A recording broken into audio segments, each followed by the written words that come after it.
డబ్బు, అనారోగ్యం, ఉద్యోగం, వ్యాపారం, అప్పులతో బాధపడుతున్నారా? వెంటనే జేకేఆర్ గురువు గారికి కాల్ చేసి అపాయింట్మెంట్ తీసుకోండి.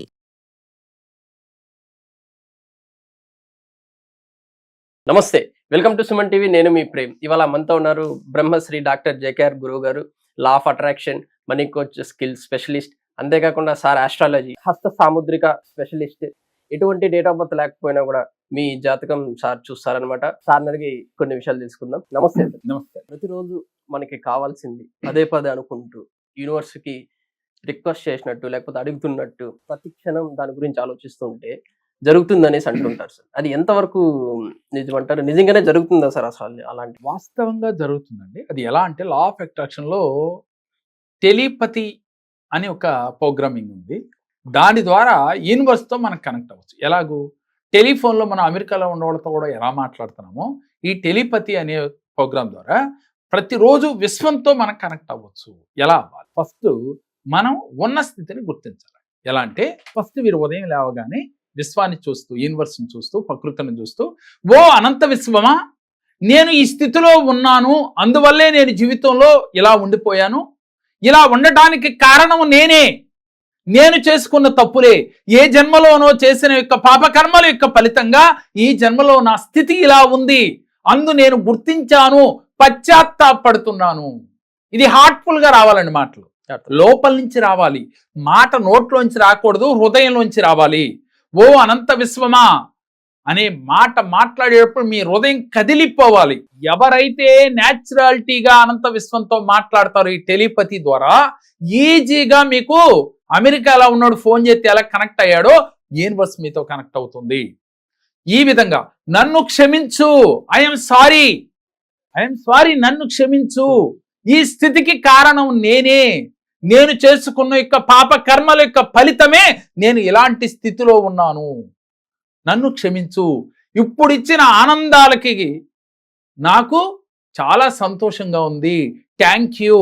ఇప్పుడు పొందుతున్న ఆనందాలకి నేను చాలా సంతోషపడుతున్నాను, థ్యాంక్ యూ. అలాగే నేను గత జన్మలో చేసిన పాప కర్మల యొక్క ఫలితంగా ఇది అనుభవిస్తున్నాను, దానికి నువ్వు నన్ను క్షమించానందుకు నీకు కృతజ్ఞతలు. నేను చేసిన తప్పుల్ని క్షమించమని అప్రూవల్గా మారాను. తప్పులు నేను గుర్తించాను, నేనే చేసుకున్నాను, నాకెవరు కీడు చేయలా.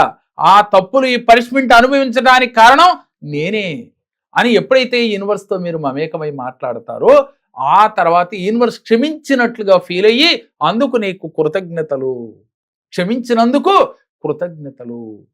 ఈ విధంగా మీరు ఫీల్ అవుతూ ప్రతిరోజు ఒక మండలం రోజులు చేసి చూడండి.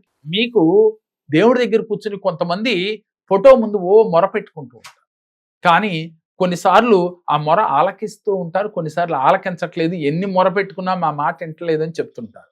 కారణం ఏమిటి అనంటే ఫోటో ముందైనా యూనివర్స్ ముందైనా కూడా ముందు గుర్తెరగవలసింది మీలో ఉన్న పరమాత్మని తెలుసుకోవాలి. Exactly correct. మీలో ఉన్న పరమాత్మకి ఈ దేవాలయం లాంటి దేహాన్ని గుర్తించాలి.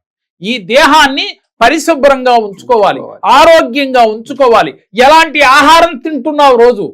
నువ్వున్న దేహంలో, నీ దేహంలో దేవుడు ఉన్నాడు.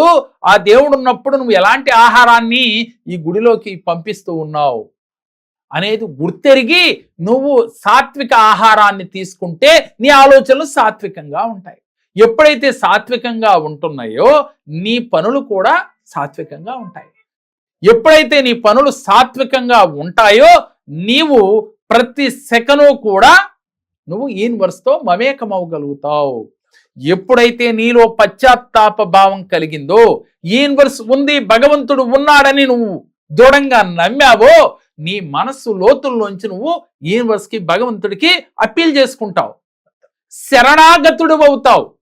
ఎప్పుడైతే భక్త కన్నప్ప ఎలా చేశాడో తెలిసిందే కదా. అంటే పరమేశ్వరుడికి కంఠంపడగ రక్తం కారుతుందని తెలుసుకుంటే ఈయన కన్ను తోడిగి ఆయనకి కన్నిచ్చాడే. అంటే అక్కడ ఏమిటి ఆయన భక్తి ఏమిటి అని అంటే, నేను నమ్మిన భగవంతుడికి కన్ను ఇబ్బంది పెడుతుంది, అందుకని నా కన్ను ఇవ్వాలి అని చెప్పి కన్ను తీసి కన్నిచ్చాడు. అంతటి మూఢభక్తి మీలో ఉండాలి. అలా అని మీ కన్ను తీసి కన్నివ్వక్కర్లేదు, కేవలం మీ మనస్సుని విప్పి ఆర్తితో చెప్పాలి. నీకు కోట్లు కావాలని అడుగుతున్నావు, కానీ ఆరోగ్యం కావాలని అడుగుతున్నావు, కానీ నువ్వు ఆర్తితో చెప్తూ ఉన్నావా? నువ్వు మనసా వాచా కర్మణ విశ్వసిస్తున్నావా? నేను చెప్పానో, ఇంకో గురువు గారు చెప్పారో, ఇంకో గురువు గారు చెప్పారో, ఏమని అడుగుతున్నావు? నాకు డబ్బు కావాలి యూనివర్స్, నాకు డబ్బు ఇచ్చావు, థ్యాంక్ యూ అని చెప్తూ ఉన్నావు. అలా కాదు. నువ్వు ఆర్తితో చెప్పావా లేదా? నీ మనస్సు నిండా, హృదయం నిండా నీవు మనస్ఫూర్తిగా నీ హృదయం కదిలిపోవాలి నీ నోటెంపడ మాటకి. అంటే ఊరికినే ఏడుపు వస్తా ఉంటుంది, ఎవరైనా తిడితే తిట్టినప్పుడు ఏడుపు వచ్చినట్లు కాకుండా ఆర్తితో నీకు సహాయం చేసే స్థితి యూనివర్స్కి ఉంది, నీకు సహాయం చేసే ఒక పవర్ భగవంతుడికి ఉందని విశ్వసిస్తున్నావు కదా. మరి అలాంటప్పుడు నువ్వు ఎందుకని ఆర్తితో చెప్పలేకపోతున్నావు? 41 రోజులు మరీ కష్టతరమైన సమస్య అయితే మీరు 108 రోజులు చెప్పేలోగానే యూనివర్స్ నుంచి, నువ్వు నమ్మిన దైవం నుంచి, నీలో దాగి ఉన్న భగవంతుడి నుంచి మీకు ఆన్సర్ వస్తుంది. అయితే దీన్ని ఎలా చేయాలంటే ఆర్తితో చెప్పి కళ్ళు మూసుకుని మీరు మీ సమస్య క్లియర్ అయిపోయినట్లుగా మనసులో భగవంతుడిని ఊహించుకోవాలి. అయితే ఇక్కడ భగవంతుడు ఎలా కనపడతాడంటారా? మీకు రాముడు అంటే ఇష్టం, కృష్ణుడు అంటే ఇష్టం, అల్లా అంటే ఇష్టం, లేకపోతే శివలింగం అంటే ఇష్టం అనుకుందాం. ఏదైతే పదే పదే మీరు ధ్యానం కళ్ళు మూసుకుంటే కనపడుతుందో, ఏదైతే పదే పదే మీ కళల రూపంలో ఆ రూపాన్ని మీరు చూస్తున్నారో, ఆ రూపానికి చెప్పుకోవాలి కోరికలు. కుల దైవానికో, మీరు నమ్మిన దైవానికో, మీ తాతలు తండ్రులు కొలిచే దైవానికన్నా కూడా మీరు ఏ దేవుడితో కనెక్ట్ అవుతున్నారు? ఎలా కనెక్ట్ అవుతారు? ఎన్నో జన్మలు ఉన్నాయని చెప్తున్నాం కదా, ఆ జన్మల యొక్క బంధమే ఈ యొక్క రూపం మీకు కళల రూపంలో వస్తుంది. ఈ ధ్యానం చేస్తే పదే పదే కనపడుతుంది.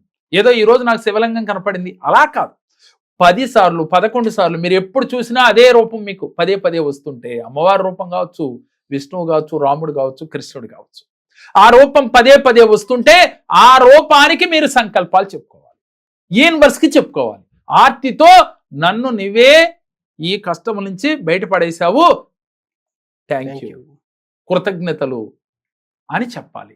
I love you, I love you, నువ్వంటే నాకు ఇష్టం, నువ్వంటే నాకు ప్రాణం, నువ్వంటే నాకు పిచ్చి, ఇలా చెప్పాలి. అంటే ఒక గర్ల్ ఫ్రెండ్కి ఒక బాయ్ ఫ్రెండ్ ఎలా అయితే పిచ్చిగా వెనకాల పడి ప్రేమిస్తున్నానని చెప్తాడో, అది నిజమో అబద్ధమో చెప్పేటప్పుడు అంత హార్ట్ఫుల్గా చెప్తాడు కదా, అదే విధంగా మీరు అంత హార్ట్ఫుల్గా చెప్పాలి. ఇలా చెప్పినట్లయితే యూనివర్స్ ఈజీగా కనెక్ట్ అయిపోతుంది, యూనివర్స్ ఈజీగా మీ కోరికలు తీర్చేస్తుంది. అంటే భక్తి ఎంత ఉన్నదో అని భగవంతుడు కూడా పరీక్షిస్తాడు వాస్తవంగా. అంటే ఆ భక్తి ఎలాగూ? ముందు నిన్ను నువ్వు తెలుసుకుని భక్తితో నువ్వు నడుచుకోవాలి. నువ్వు చేసిన తప్పు నువ్వు ఎరగాలి. నే వల్లే ఈ కష్టం వచ్చింది, కానీ మనం ఏం చేస్తామండి, ఏమండి నాకు ప్రేమ గారు అలా చేయకపోతే నాకు 20 వీడియోలు అయిపోయేవాళ్ళ అని చెప్తాను. వాస్తవం అదే అంటే అయితే అయి ఉండొచ్చు, దానికి కారణం నువ్వు కూడా ఉన్నావు కదా, నీ తప్పు కూడా ఉంది కదా, అది నువ్వు ఎందుకు గుర్తెరగవు? ఎదుటోడి తప్పుని ఏలెత్తి ఎందుకు చూపిస్తావు?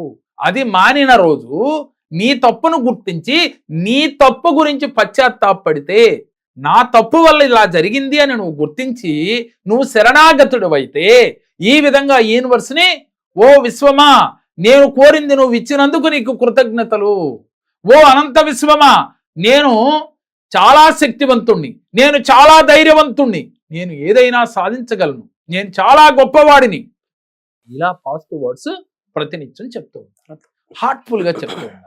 చెప్తే తప్పకుండా యూనివర్స్ మీకు కనెక్ట్ అవుతుంది. మీరు ఏది కోరితే అది ఇచ్చి తీరు. Thank you sir, thank you sir. నమస్కారం.